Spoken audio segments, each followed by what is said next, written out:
This is my mother-in-law's garden table. It's had a pretty rough life. Look at all the green stuff, mould and that growing on the surface.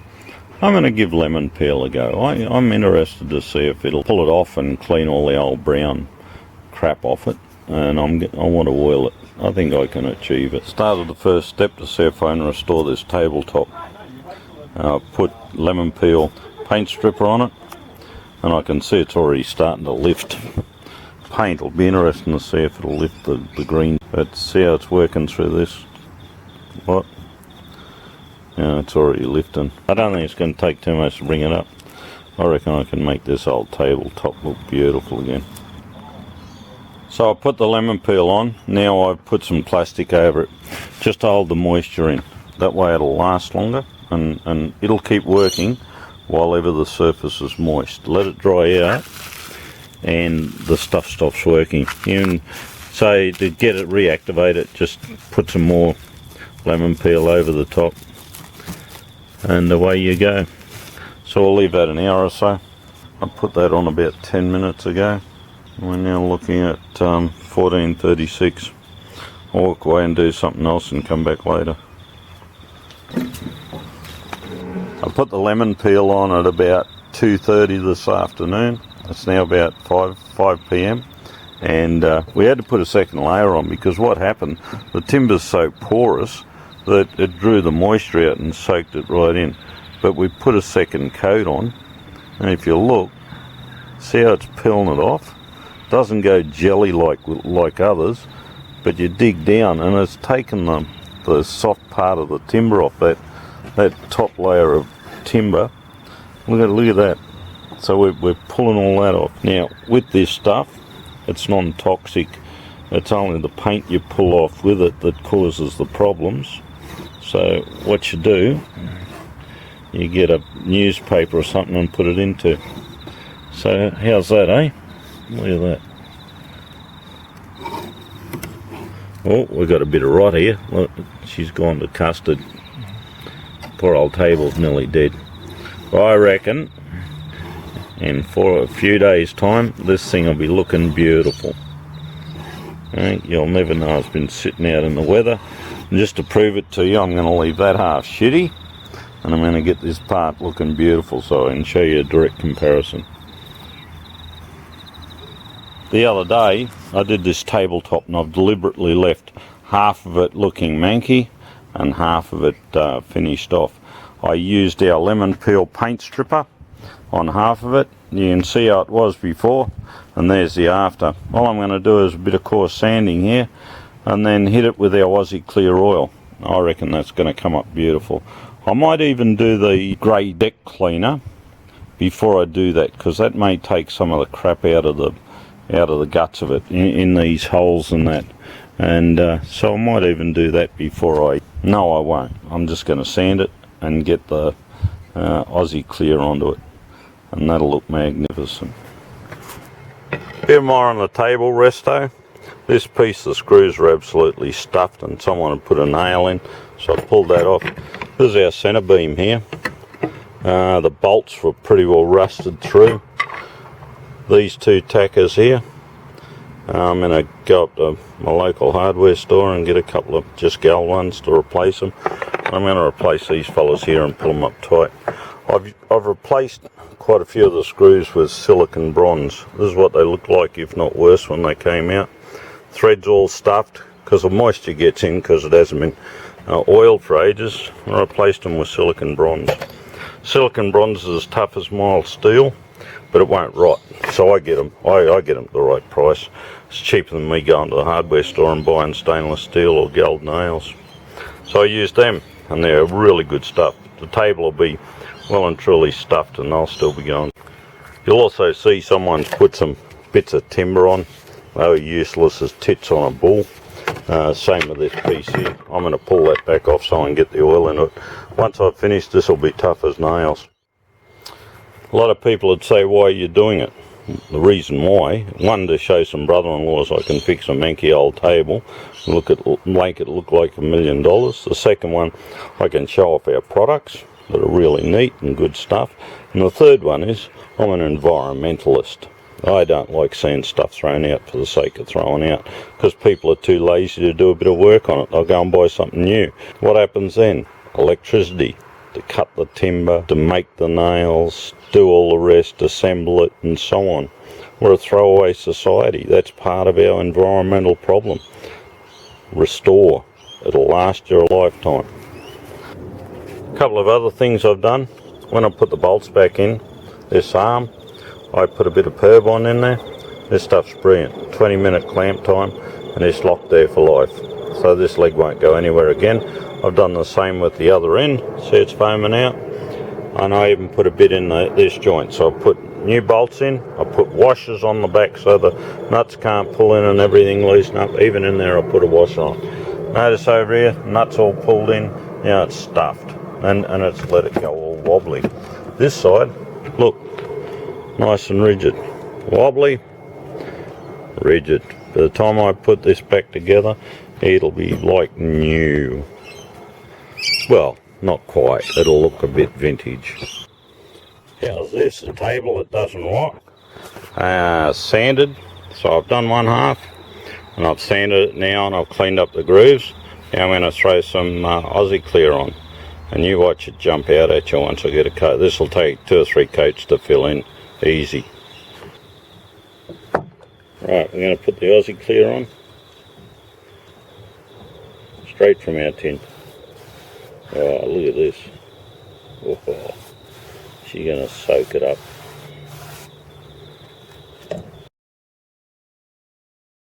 Look how it's drawing it in as I put it on. I'm putting quite a lot on. Look how it's going straight into the timber. This will draw it right up. That's what we could do. We could do a cross match. Do this one dark, the next one light. Oh, how's that? Right, I went to glue these couple of bits of timber together that fell apart on me, and the old Purbon lid was blocked up, so that's a witch's hat arrangement. So all you do, put some gloves on, or you'll end up with black hands, and then get a little screwdriver. See, I've already cleaned these bits off the edge and in the thread, and all you do is get your screwdriver and pull it out, because it'll go solid on there over time. Right, so that's all you do to clean your Purbon up. Now this is a fairly old bottle of Purbon, and what happens when the moisture gets into the polyurethane glue, it sets it off. That's why it'll go off in the bottle when you don't use it. It'll actually go off in the bottle, and when you pour it, you draw moisture in. So what we do, we tend to store ours upside down, this container. Look, she's had a rough life, but we store it upside down in there so that any moisture that comes in, it skins on the bottom, not on the top. But occasionally this happens. So in this fella, it's already got skin inside as well. I'm just going to take that off, and it looks like horrible snot you pull out of your nose. Yeah, or looks like snot that comes out of my nose anyway. So. Oh no. So that's what we got. This is someone's let it fall in before, right? They've cleaned the nozzle before, or it's dropped out when it's been pushed in. That might be what's happened. They've used something from the top and pushed it in and created a problem. You're better off if you take the lid off, give him a clean up, and it's all clean, ready to go again. F20. So how old is it? Oh, 2018, day 254. So it's only about a year old, and it's still reasonably good. But you will, if it's been sitting for a while, that'll happen. Your glue's not off, you just got to clean him up. Alright, next thing we're going to do, so this is out of our garden furniture. I just went to put new screws in and it died. So what we're going to do, we're going to glue it back together with Purbon. First thing we're going to do, just wet the timber. I've just got a sponge, wet it, bit of dampen him up. The moisture, what happens, the moisture helps with the cure, because the Purbon has actually got an additive in it that chases hydrogen atoms. So by putting H2O, which is water, gives you all the hydrogen you want. So by dampening it, you get a chemical bond as well as a mechanical bond, and it works really well. So you'll notice I'm just putting the most minute amount on. I'm putting more than I would if this was a good piece of timber. I'd be spreading this right across the surface. Oops, the telephone. Where's that one go? I think that goes there. Worst part about gloves. Tim, I'll put that in there. Put a bit more glue here. Oh, geez, whoa. Enough to sink a battleship. We'll spread that a bit. Notice how it's already started to foam. The F20 and the F5 start to foam fairly fast. Don't panic, you've still got time to put it together. Right, I'm just trying to get some of this excess out of... Whoa! I lost me doohickey. I had that strategically positioned too. Just like that. So I just want to get all the surface covered. It'll squeeze out anyway. So getting him together. Will it, will it, will it? Oh, look at that. We've got an extra pair of hands here now. You want to put the clamps on, mate? As soon as you're sticky beacon. Pull him up tight. Tight as it'll go. When you glue with Purbond, you want as tight as you can get it. The tighter you can, the less gap, or no gap's even better, and the tighter you can clamp, the better your bond. And I'd almost put my hand on my heart and say, once it's cured, you won't break it at the glue line. It'll break somewhere else if it breaks. The reason it broke in the first place was because it had split a bit. Whoops, I want him down. It's a bit like a mature person. The cracks start to show up.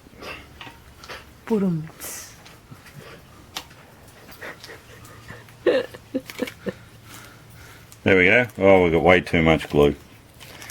You'll see when this is finished going off that we're going to have glue everywhere, but the good thing about Purbond is it's easy to cut away. Fully waterproof, and this will cut away. Don't try and clean it off while it's still curing, because you'll get yourself into trouble every time. Wait until it's finished. It'll cut away easily with a chisel or a knife, and we'll just run the drill back through the holes and she'll be Mickey Mouse, just like new. I thought I'd just finish off with our glue joint. I've used way too much Purbond here, and I can still press it in and it pulls away. So if you can still pull it away and it's still flexible, it's still not cured enough to pull off, but we're getting there. I reckon another 5 to 10 minutes, because there's a 20-minute cure. This will be ready to rock and roll. When you're using the Purbond, if you've got a good joint, I want to make sure I had plenty in here to let it squeeze into all the joints, but if you've got a good joint, you shouldn't have more than that coming out of your joint. If you're not, if you've got like this, you've used too much glue. Ideally, like this fella here, and you're ideal. Once you clamp, it just comes out of the joint. Ideal amount. Put the thinnest layer on the surface you can get away with. That way you won't have problems with dags coming off and sticking on all your gear and things like that. So it makes it a lot easier to clean up. Well done, folks. There you go, our bit of timber cleaned up. I've deliberately left a bit there so you could see it. Our join line, just a bit of sanding, and away she goes. So that's our timber glued up. It's all in one piece and everything's back solid again, and instead of rickety like it was. I'm back on the old barbecue table, and she's had a rugged life. Sat outdoors at my mother-in-law's for years and unloved, and the last person who put a coating on it put acrylic on it, and it seals the outside but still lets the moisture get in there, so it suffered quite a bit of rot. So I'm going to have a play with this and show you how to fix it. Now normally you wouldn't go to this much trouble for an old table like this, but bit of sentimental value, plus it gives me the opportunity to show you fellas how to sort out some rot, and think of things like your window lintels and areas of timber work around the house that it's very hard to replace. It's better off if you can get some epoxy in it, seal it up and then repaint it, and you'll be the only one that'll know where the problem was. So all I'm doing, and I'll do this area over here just to show you, and I'll come back. I'm even going to fill in a lot of these cracks with epoxy, and then once it's filled we're going to oil over the top of it. So I've just mixed boat coat here with standard hardener. See how it's just drawing straight in? You look here, you can see how I've filled this up, and we'll come back in 5 minutes. Bugger off, spider, unless you want to be encased in epoxy the rest of your days. And you'll find by letting this soak in, it'll help not just densify the timber, but it'll also glue it back together, and we'll have something that'll look pretty Mickey Mouse. Yeah, this whole table, yeah, from the condition she was in to the time I got it finished, it's going to look absolutely magnificent. Yeah, in a lot of cases I'll be the only one that'll know where all the problems were, but if it helps you in solving some problems you might have on stuff that is a lot harder to throw away than this, then it's all good. It's showing you how to do it. See these big open cracks? Well, the epoxy will actually glue them together if we fill them up. You can even go crosswise, right? And that way you're pushing the resin down into the cracks. Because by going lengthwise with it, you're pulling the resin along the cracks, whereas doing this, it physically forces the resin down into it. And this was only done 10 minutes ago, this area here, and look at it, it's pretty well dry. Now it's all drawn right in. And I haven't put any TPRDA in this. I don't need to. The timber's that porous and opened up that the boat coat will dive down into it nicely. So what I want to do is get a fairly closed grain, and then I'll sand it and bring the timber back to the surface so that you've got nice bright timber on the surface, and then I'll do the old oil trick and show you how to do that. But never use a coating that's going to put a plastic coating over the top. You should only ever oil surfaces like barbecue tables and any timber surface. You got two choices in life. You either oil, and you use a good oil like Aussie Clear, because it's made for Aussie conditions. A lot of the other oils in the marketplace, they're developed in the Northern Hemisphere for Northern Hemisphere conditions, where stuff either gets put in a shed for 6 months of the year, or it's covered in snow for 3 months of the year. You know, it doesn't cop near the sun and degradation we get here. And in Sydney, you then put rain on top of that, and you put an acrylic coating over. It traps the moisture underneath, and what happens then? Mr. Rot has a field day. It's just not worth the hassle. Oiling, I think oiling is very therapeutic. I don't mind it. I hate painting. Well, I just love the way oil brings out the texture in wood. So that's it. So I'm going to keep going, and next thing I'll do, I'll show you sanding off. Have I ever showed you my container or measure cup and brush cleaning technique? First thing I do is put some used acetone in. You can see that's been used quite a bit in that jar. And then you wash it around, clean it out, and then you flick your brush on the floor like so until you get rid of any acetone out of it, and then we go and put some clean stuff in, and it stays clean. The reason it stays clean is after we use it, it goes back into our dirty container, not our clean container, and that way we're not contaminating. Bit of clean acetone. You'll find after a while your dirty container will get that filthy or that much epoxy in it. The lid gets hard to get off, and that's why this mallet here, you just go around and tap the edge right around and loosen it up, and so you can get the lid off. So clean acetone in, you clean right up. I usually get a rag, and I'm going to do that, but I'll just show you this technique. And then we give the brush a good agitation and up in the insides. And then what I do, this piece of rag here, I'll saturate in that in acetone and wipe the inside and the outside out. But because I'm a one-handed bandit, I can't show you that today. But that's what I do. After I finish with the brush, rag in on the acetone, then into the dirty container. Don't put it back in your good container, always in your dirty container. Okay, and that's how you keep your measure cups and brushes clean without too much heartache. If you're allergic to, or you've got sensitivity to solvents, you could always use metho. Metho is totally compatible with the epoxy. And now we'll give our brush a shake out, right, with our clean metho, clean acetone, and she's done. And now you can do that all day if you want. That technique, you can keep going all day with the same container and brush. I epoxied up our U-butte table last night, so to fill in the grain, and it's come up pretty good, except I was working in the half dark here. I put on a bit too much resin here towards the end, so that's alright. We're going to sand it this morning. I started out, I was wire brushing to try and get into the grooves, but it sort of works. I'm just going to hit it with the Merker with 80 grit and take all the gloss off, bring back so we've got bare timber on top, and go from there with our oil, and she'll be looking pretty good. I finished sanding and got the old girl looking pretty clean. It was pretty sad over in these areas here. Got some bug coat in there and now pretty good. I grooved out, found this fella. It's a brilliant piece of kit. Makita multi-tool. It's excellent. In this situation, what I've done, I've put the fiberglass cutter on it and it hose into it. And so what I've done, I've run along all the grooves at an angle and cut down into the epoxy and formed the grooves. And it's cut all the grooves back. So I've made them look beautiful. And the Merker, it comes into its own doing this stuff. Brilliant piece of kit. This is a 60 grit. I normally don't recommend 60 grit for playing with epoxy. This application has worked well.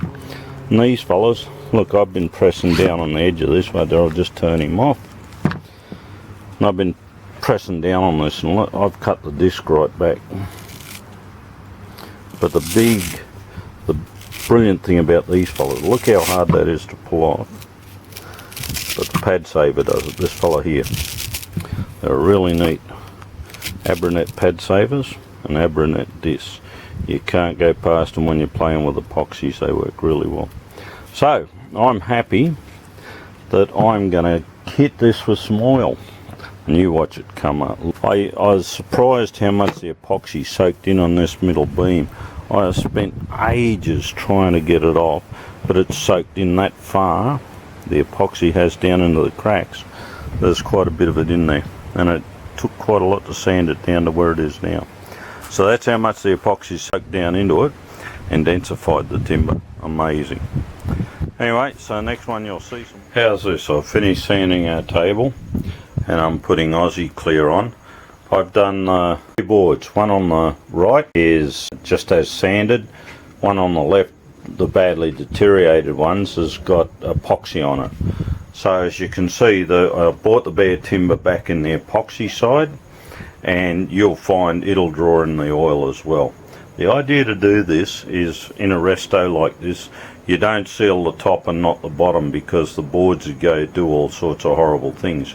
Because I filled the damage with the epoxy, then sanded back to bare timber, still allows it to draw air and moisture in. Look at that, less than 5 minutes. Look how much it's drawn the oil in. Wow, there's some coats of oil coming up on this baby. Anyway, I'll keep lathering away, and you'll probably find this side will be a bit lighter. I'd actually done this with a dark hardwood Aussie Clear to start off with, and it sent it too dark. And so I'm now doing the light one, and notice this one will be a bit lighter, and you'll probably find that'll be dark and that'll be light, because I've done these two with the dark Aussie Clear. But that one hasn't been done, none of these. But these have got the epoxy on them. That one's just as cleaned. So we'll see how that comes up too. So I'll be back for more news as soon as I get some Aussie Clear on. We've pretty well finished our table resto. Woo! Woohoo! This has had about 6 coats of oil on it, and we're going to keep throwing some oil on it.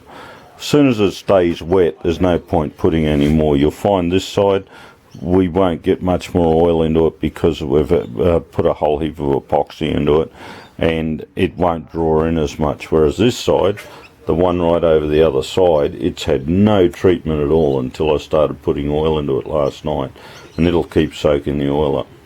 So that's our table. When it dries, it goes a lighter colour, and there is going to be some variation because, as I said, I'd used the dark oil this side on these, so they'll be a little bit darker. Anyway, our table's finished. Voila.